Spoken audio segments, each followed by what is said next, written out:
Si mes livres sont contre quelque chose, ils sont contre la mauvaise information qu'on a. En médiatique, je ne suis pas vraiment étonné parce que on trouve une dérive depuis très longtemps dans les médias suisses. D'ailleurs, la preuve est que les gens ne les suivent plus, hein. Je ne sais pas combien la RTS va couper de postes parce que les gens, tout simplement, n'ont plus confiance dans ces médias-là. Mm. C'est aussi parce que l'information qu'ils nous servent est une mauvaise information d'une manière générale. Si mes livres sont contre quelque chose, ils sont contre la mauvaise information qu'on a. Mm. Parce que je mets toujours en perspective l'information qu'on nous donne et l'information même que donnent les Ukrainiens eux-mêmes, par exemple.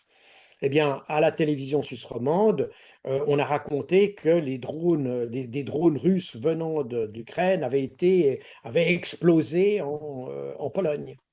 Alors que on savait déjà, quand il y avait l'émission de la RTS, on savait déjà, les autorités polonaises avaient déjà dit qu'ils n'avaient pas trouvé d'explosifs dans ces drones qui étaient arrivés en Pologne. C'est absolument fascinant, la désinformation qu'il y a eu là autour. Donc, vous voyez, ce que je veux dire, c'est qu'il n'y a pas besoin d'aller chez les Russes pour trouver ça. Mm. Nos médias donnent déjà des fausses informations, alors que, parce que je regarde toujours, parce que c'est facile, vous pouvez dire après coup, 15 jours après, ah ben on a appris qu'il n'y avait pas... Non, non, je regarde toujours les dates qui montrent que l'ARTS a fait délibérément de la désinformation. Et pourtant, c'est eux qui vous disent qui démontent exactement tout le libellé de ce que raconte la TSR, le même jour. Donc, nos journalistes avaient tout le loisir de vérifier leur information, ils ne l'ont volontairement pas fait.